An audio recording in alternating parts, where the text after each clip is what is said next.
their hold. Welcome, everyone. So great to see everybody in chapel.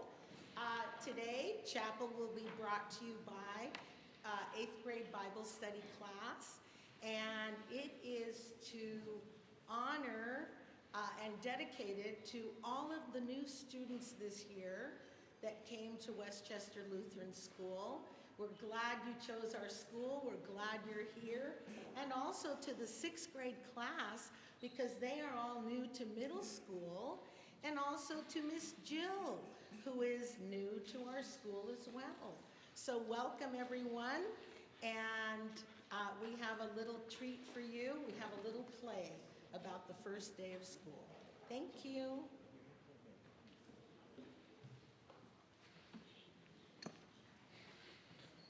Please join us for the pledges.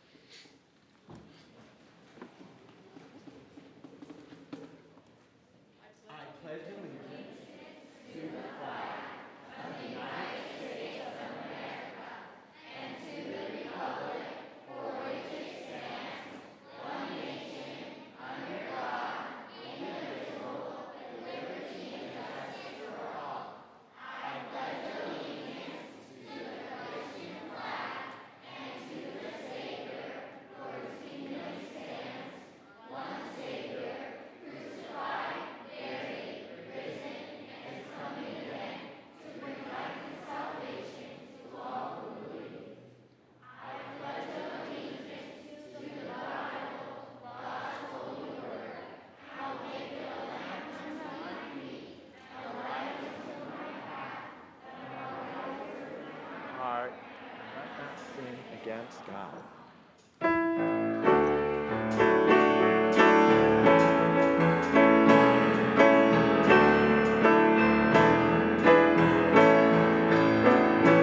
Oh, beautiful, oh, spacious God, for and the great land, the purple mountains, majesty, above the fruited plain,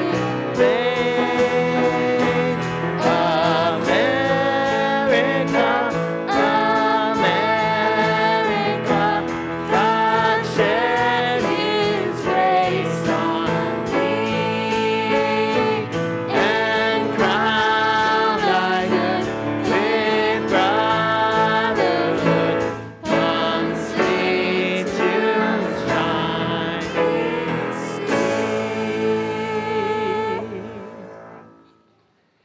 And thank you. You may sit down. And now we welcome Miss Anderson. No? No. Sorry. One quick announcement. We wanted to thank everybody who took part in the Truxton Dinner Out fundraising. We raised $290, so thank you all for that. Great job.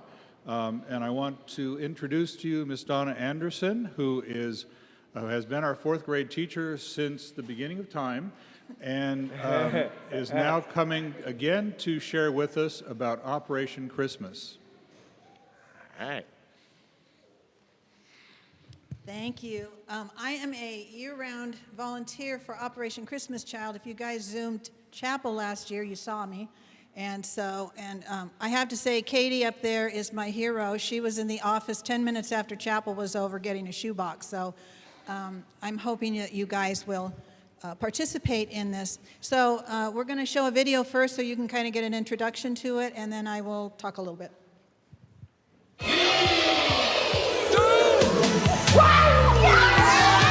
The joy of seeing a child open the boxes for the first time is it's incredible.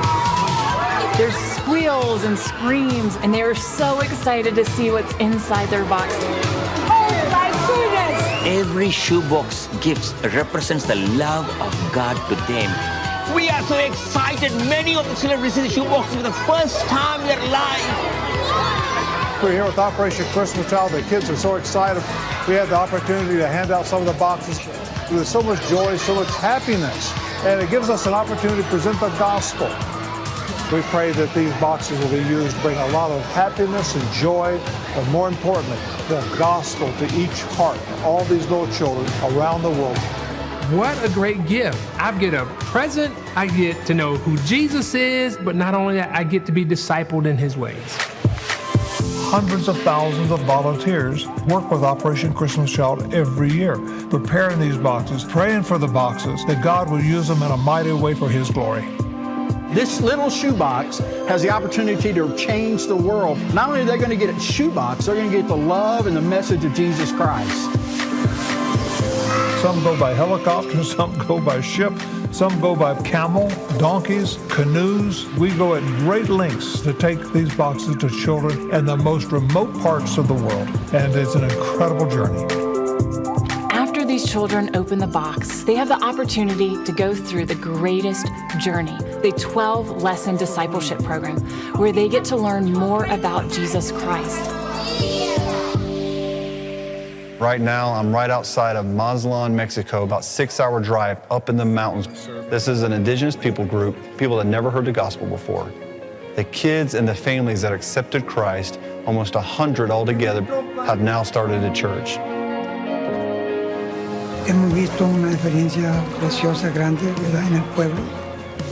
Y ese pueblo va a ser el medio para llevar el evangelio a otro lugar. Que estas bendiciones que son de las cajitas sigan llegando hacia arriba en la montaña.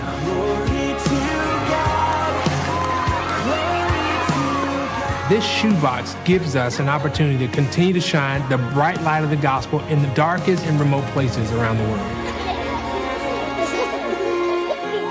We're seeing families come to know Jesus. Churches are sprouting up in these communities.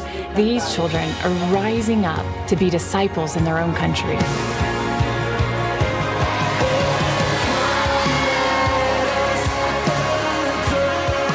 The gift box and the gospel of Jesus Christ bring hope to our children, to bring the smiles back on their faces.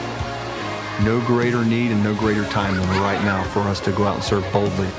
This is what these shoe boxes are all about, to go out and to bring a hope of Jesus Christ around the world. I'm just so amazed at what God does each and every year. This is an opportunity to impact the lives of millions of children, just like you've seen. But we need more boxes for next year. Every box is an opportunity for us to share the gospel of Jesus Christ. So thank you, and God bless each and every one. The glory Christ the Lord.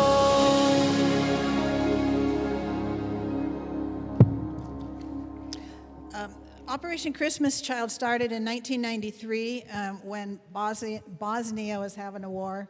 Your teachers can show you where Bosnia is on the map. And somebody just wanted to send presents to the children because their houses were destroyed, their churches were destroyed, everything.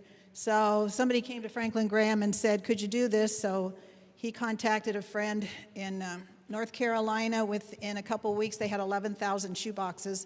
And then they had some more from Canada, so they ended up sending 28,000 shoeboxes.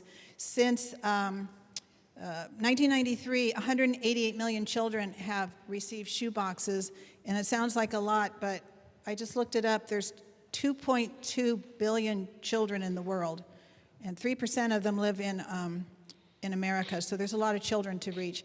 The first picture was just, I was showing, I had made some boxes for somebody else, and just showing the kind of things you put in them. I always put mine in a baggie, but you know, you send good stuff like pencils. They don't have pencils, crayons.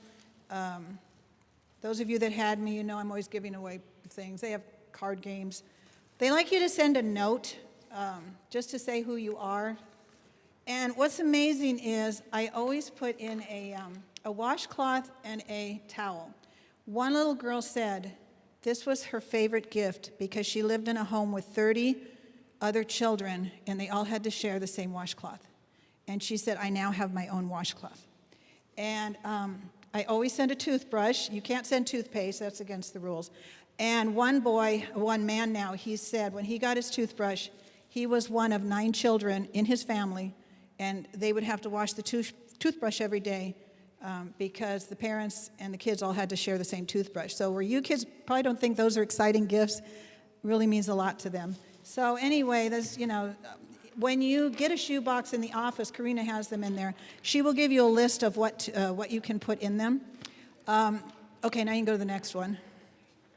Now that's just me. When you finish packing your shoebox, bring it to the office, and Karina calls me, and I go load them up, and I pack them in the car, and I take them down to the drop-off center. This is the drop-off center I worked at last year for the first time, and those are all empty cartons. So as people bring in their shoe boxes, we put them in those cartons, and then we load them in the truck. They just drop a truck there. So that one's all loaded with boxes ready to go, shoe boxes. And then they take them down to the processing center, which is in Fullerton. And then during the month of December, we go down there and we process them. That's me with my team captain. And by processing them, we have to go through them to make sure everybody follow the rules. You can't put anything liquid in there. Wouldn't it be neat to, that bubble stuff, you blow the bubbles? You can't do that stuff. You can't put toothpaste. Those are all boxes, cartons that are ready to go. I know, you're looking up there, I'm looking back there. These are ready to get loaded into the trucks, and the truck ends are sitting out in the parking lot. And then those are taken directly down to, I guess, Long Beach. They get on a ship, and then they're taken to the islands. Most of ours go to the Pacific Islands. Franklin Graham has this 5-year thing that he wants to hit all of the islands in 5 years. I'm trying to see how many we hit last year. Considering they want to hit 500,000, and so far they've reached 283,000, so that's pretty good. This little girl lives in the Philippines. She received a shoebox from one of my team members, and that's her with her letter. And so her Sunday school teacher wrote to my team member, and she said, "Good day, ma'am. Thank you for the love and sharing your blessings.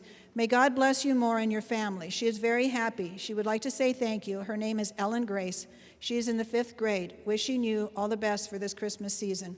So it's kind of fun. If you do put a letter in there and put your address, you might get a response. And if you pick up a shoebox in the office, Karina also has a paper that you can fill out, which makes it really easy to send a note and stick it in the in the shoebox. These are called go boxes, I just found out, because they're gospel opportunities. And when they take them out there, they attach this book. It's called The Greatest Gift. And you were noticing a lot of those kids, when they opened their shoeboxes, they were looking at this. And these are all written in their own language. So after they get these and they go home, then they're invited to come back and go to a Bible study that lasts 6 weeks. And they use this workbook, and it's called The Greatest Journey. And it is amazing how many of these children become Christians. There was just one right now where this lady, her child just could not go to school for whatever reasons, and she went to 19 witch doctors. Finally, the local pastor said, "Why don't we try Jesus?" So they did, and he started coming to the Greatest Journey, and he became a Christian, and he talked to his parents and his siblings, so it's really cool to see it. I want to, again, these are the boxes you can get in the office. You can use your own shoebox. Whatever you want to use, it works. But we do have them in the office, so it would be great if we could use them all up. Last year, between the church and the school, we had 91. So I'm hoping this year we'll double or triple that number. I worked at a pastor's luncheon last month, and I met Nestor, and that's Nestor talking. And he received a shoebox. He lives in El Salvador. He did. Now he lives in Hawthorne. But he said, "I don't remember what was in my shoebox, but I remember," he said, "if you saw the smile on the face of the screen," he said, "those kids never got presents." So he said, for someone to give them a present, a stranger, he said it meant everything to them. So anyway, I'm going to end, and I'm going to let Nestor tell his story. And so I hope you will all consider, on Monday in your envelopes, you'll get some brochures and stuff, and also a list that explains what you can pack, what you might want to pack, and what you shouldn't pack. So thank you very much. Yay, thank you.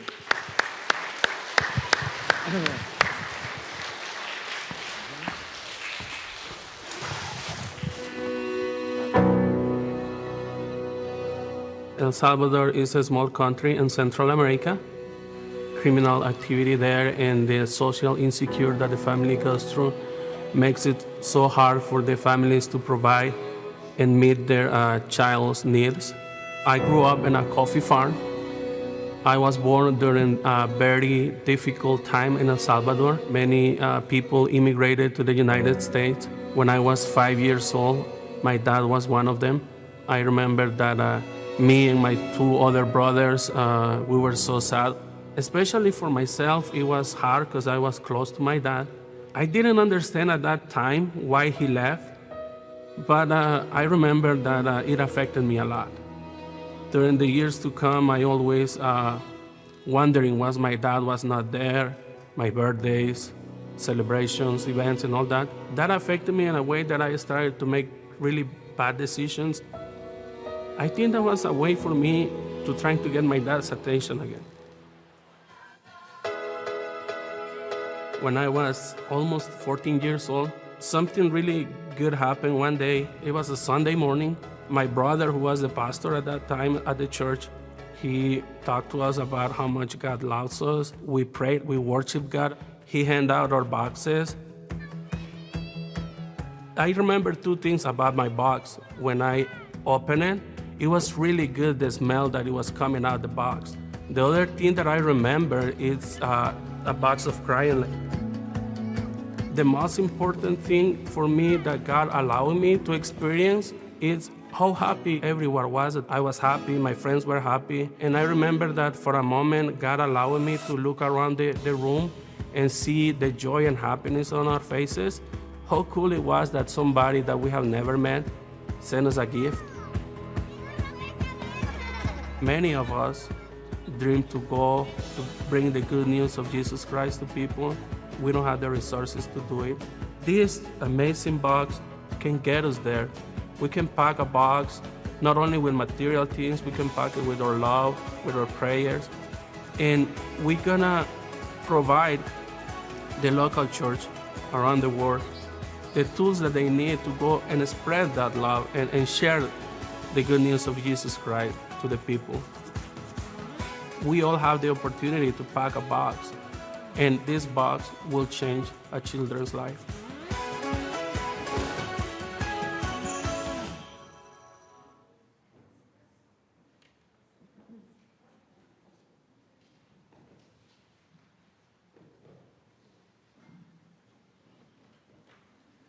And now, a reading from Always Wear Clean Underwear.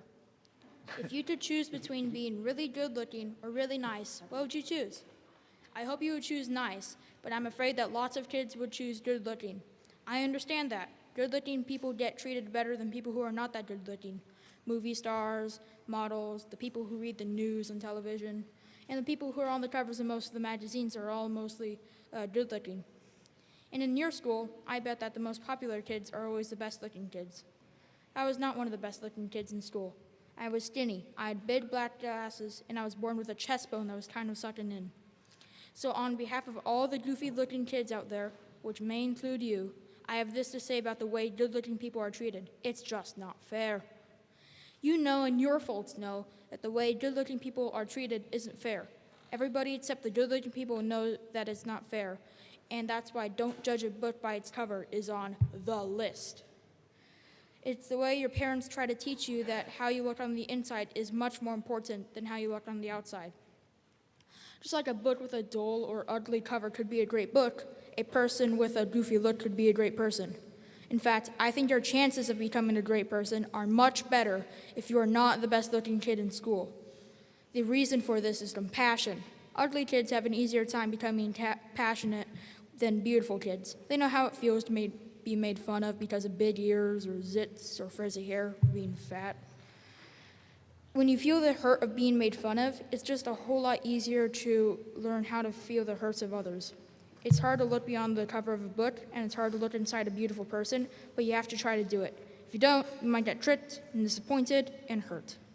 Maybe somebody good-looking will seem to be your friend, or sell you something, or tell you to do something when all he or she is really trying to do is use you or make money off you or hurt you. The only way to be sure about people is to know how they treat others. Now, I don't want you to get the idea that all beautiful people are selfish jerks. Some people who are real nice are also real beautiful. My best friend is a priest. He looks like a movie star, but he's also a terrific human being. Go figure. So the big meaning of don't judge a book by its cover is look deeper. If you're thinking about getting to know a person, look deeper than how they look. If you're thinking of buying something, look deeper than how it looks. If you're thinking about someone's ideas, you gotta look deeper than how well that person speaks. Life is complicated, but when you learn to look deeper, you will see the true beauty that God put in people and in the world. It's a kind of beauty that never goes away.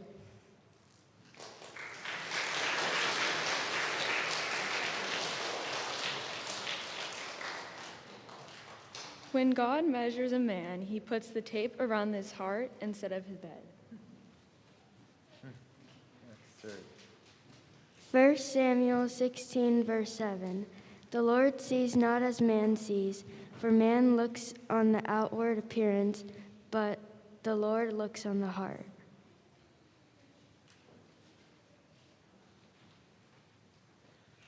Please join us in singing America the Beautiful. We did that already.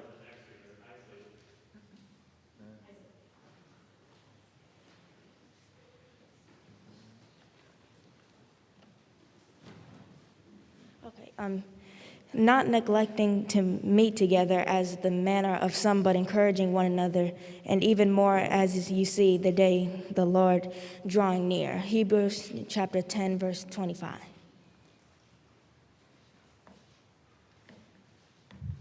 We will now present Birthday Jitters by Caleb, Teddy, Caroline, and a surprise actress.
Sarah, dear, time to get out of bed.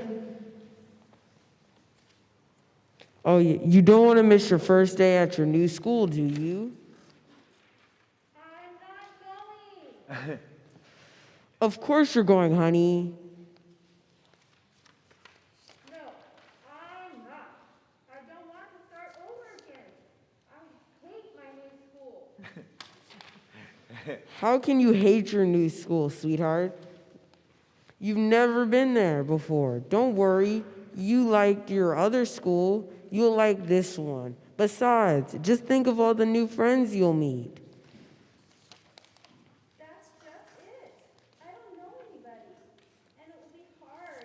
And I just hate it. That's all. What will everyone think if you aren't there? We told them you were coming. They will think that I am lucky, and they will wish that they were at home and in bed like me. Sarah Jane Harwell, I'm not playing this silly game 1 second longer. I'll see you downstairs in 5 minutes. Sarah tumbled out of bed. She stumbled into the bathroom.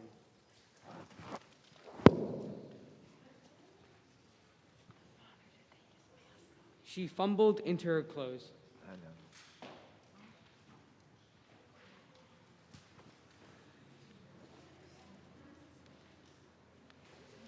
know.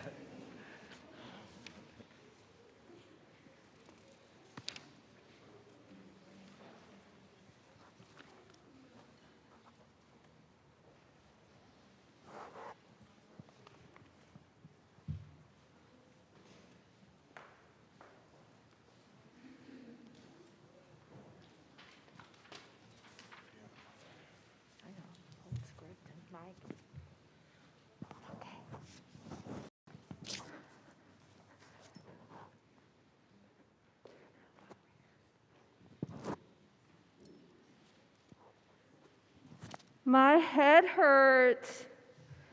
Mr. Hartwell handed Sarah a piece of toast and her lunchbox. When do I take this off? They walked to the car. Sarah's hands were cold and clammy.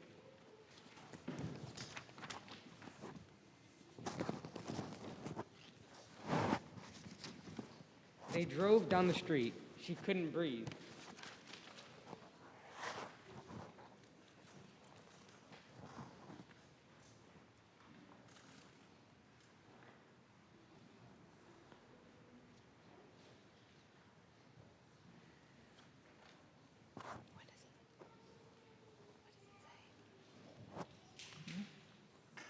I feel sick. Nonsense. You'll love your new school. Once you get started, oh look, there's your teacher, Mrs. Bergen. Oh, Sarah, there you are. Come on, I'll show you where to go.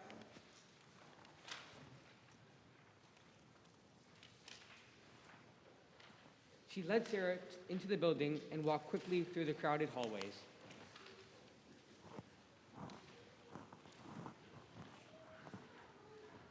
Don't worry, everyone is nervous the first day. When they got to the classroom, most of the children were already in their seats. Students, attention please. The class looked up as Miss Burton cleared her throat. Class, I would like you to meet your new principal, Miss Sarah Jane Hartwell.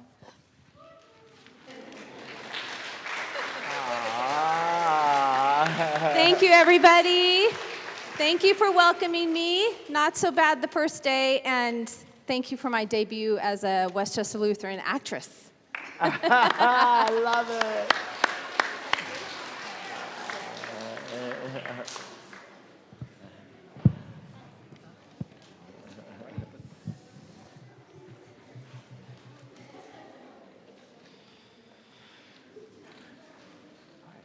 Please join us in singing Stand By Me.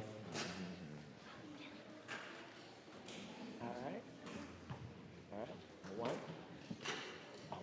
two, three, four.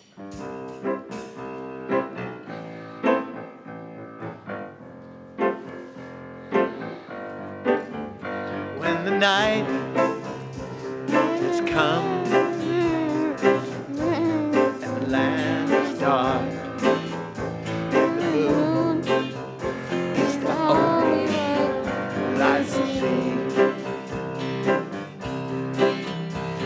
I won't be afraid.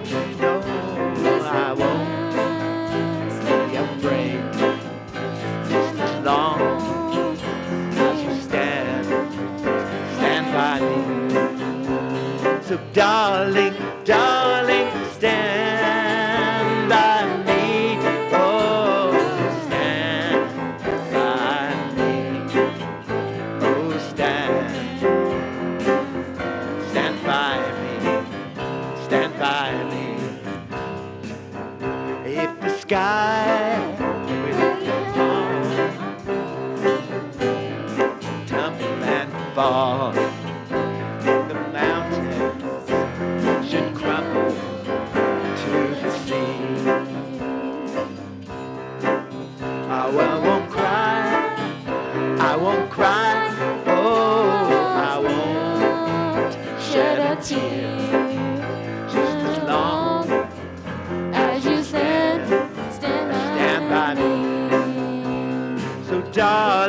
Darling, stand by me. Oh, stand by me. Oh, stand by me. Stand by me. So darling, stand by me. Oh, stand by me. Oh, stand.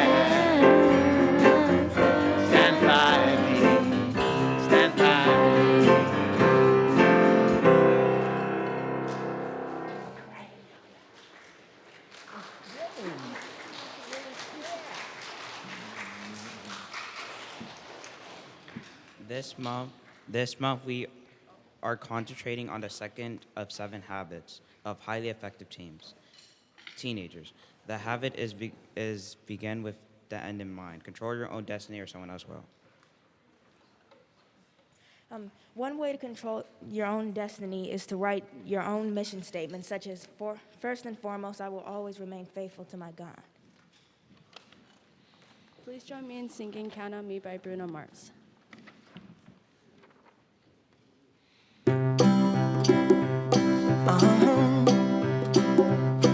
If you ever find yourself stuck in the middle of the sea, I'll sail the world to find you. If you ever find yourself lost in the dark and you can't see, I'll be the light to guide you. Find out what we're made of when we are called to help our friends in need.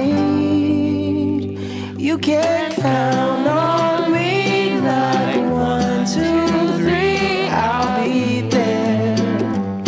And I know when I need it, I can count on you like 4, 3, 2, you'll be there. 'Cause that's what friends are supposed to do, oh yeah.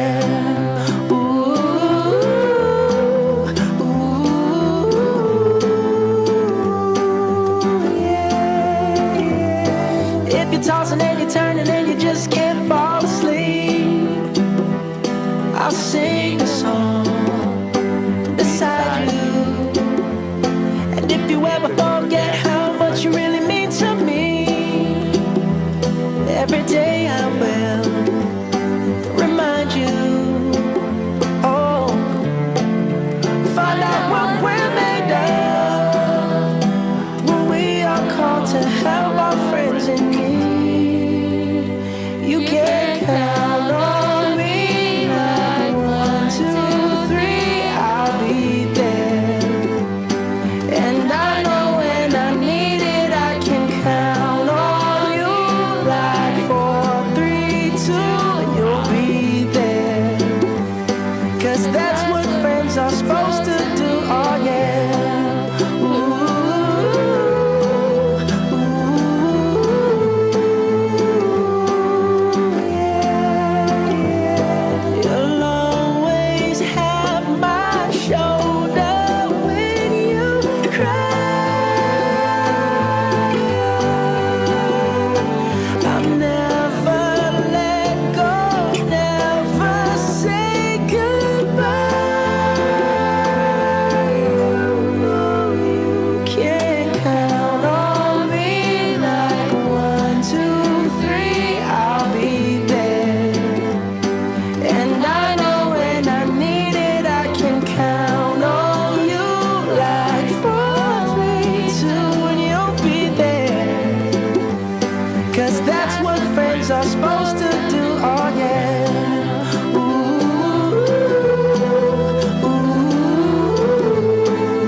Real friends are those who, when you've made a fool of yourself, don't feel like you have done a permanent job.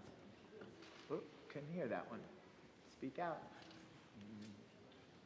John 13:35. By this all men shall know you are my disciples, if you love one another.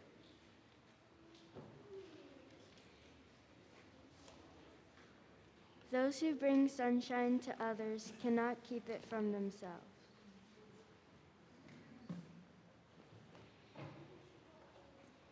Please join us in singing Thy Word.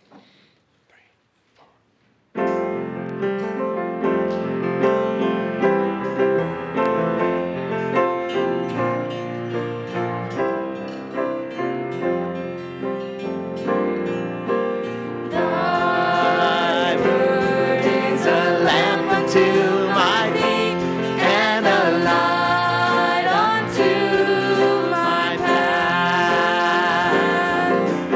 Thy word is a lamp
bring up the offering and join us in singing Give Thanks.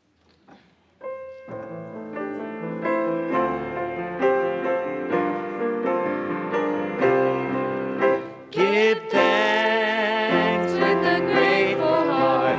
Give thanks to the Holy One. Give thanks because He's given Jesus Christ, His Son. Give thanks with a grateful heart. Give thanks to the Holy One. Give thanks because it's given Jesus Christ, His Son. And now let the weak say, I am strong. Let the poor say, I am rich, because of what the Lord has done for us. And now let the weak say, I am strong. Let the poor say, I am rich, because of what the Lord has done for us. Give thanks. We give thanks. We give thanks.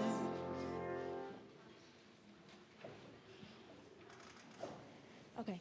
Be kind to one another, tenderhearted, forgiving one another, even as God, for Christ's sake, has forgiven you. Ephesians chapter 4, verse 32.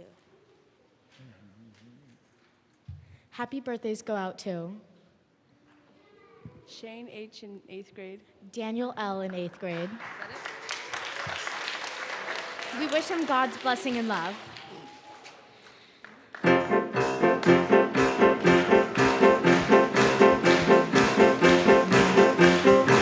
We're gonna sing, 'cause it's your special day. We're gonna sing in a wild and crazy way. You are 1 year older, can you believe it? And here's what we like to say to you.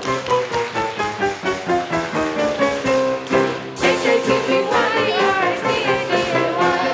H-A-P-P-Y-B-R-S-D-A-D-A-Y. We're gonna sing, 'cause it's your special day. We're gonna sing in a wild and crazy way. You are 1 year older, can you believe it? And here's what you like to say to you.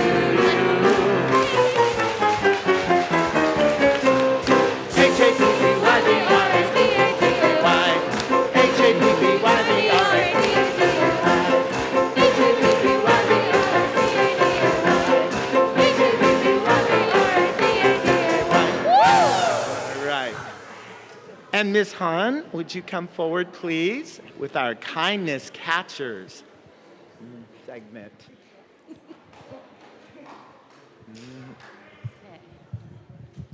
All right, we have a lot more kindness catchers, which is nice to see. The first one is from Mrs. Deason, and it's for Connor, who was playing on the computer. Gracie's computer wasn't working, so Connor said, "You can use mine."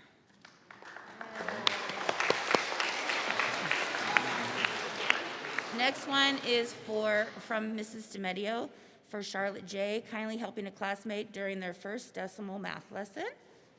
You want to clap for everyone? Yeah. Okay.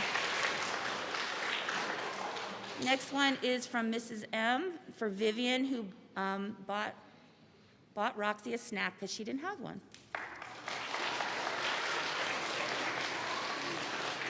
And then another one for Mrs. M. for Gaia, telling Parker that she can sit with her when Parker said she didn't know who to sit with during lunch. And then this one is from me for Joseph A. in 3rd grade. A classmate dropped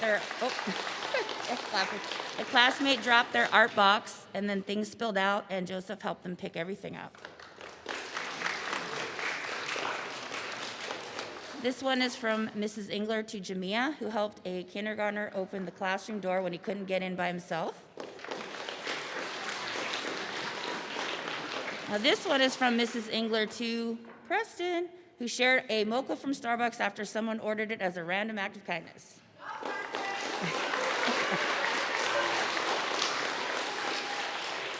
And then there's another one for Joseph A. from Mrs. Macedo for picking up lunch pails and returning them to their owners as he loaned his highlighter to Christian. And then last but not least, the next one's from Mrs. Pac-Man, who caught Giselle always taking care of her online 8th grader student Ryan. She even brought her to the high school visits. So well done, everyone, and I hope next week we'll even have more.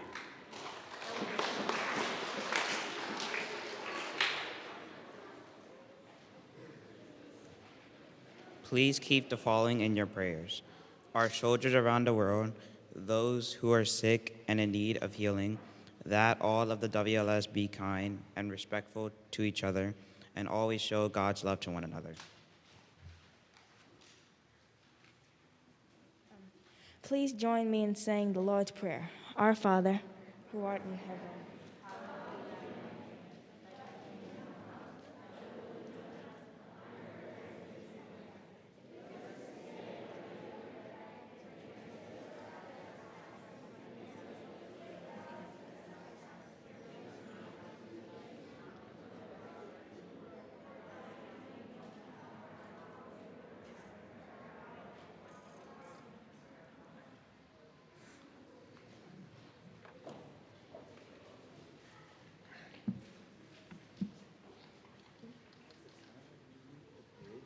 May there always be work for your hands to do. May your purse always hold a coin or two. May the sun always shine on your window pane.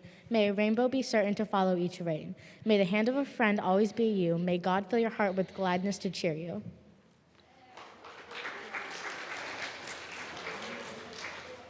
Please join me in singing Trading My Sorrows.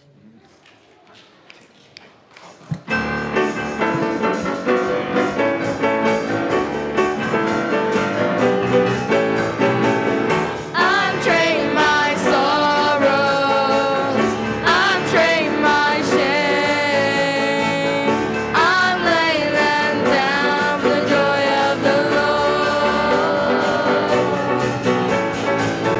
I'm trading my sickness.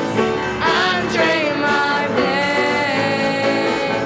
I'm laying them down for the joy of the Lord. Yes, Lord, yes, Lord, yes, yes, Lord. Yes, Lord, yes, Lord, yes, yes, Lord. Yes, Lord, yes, Lord, yes, yes, Lord, amen. I'm trading my sorrows. I'm trading my shame. I'm laying them down for the joy of the Lord. I'm trading my sickness. I'm trading my pain. I'm laying them down for the joy of the Lord. Yes, Lord, yes, Lord, yes, yes, Lord. Yes, Lord, yes, Lord, yes, yes, Lord. Yes, Lord, yes, Lord, yes, yes, Lord, amen. Chorus, one more time. Yes, Lord, Yes, Lord, yes, yes, Lord. Yes, Lord, yes, Lord, yes, yes, Lord. Yes, Lord, yes, Lord, yes, yes, Lord, amen. Go in peace, serve the Lord.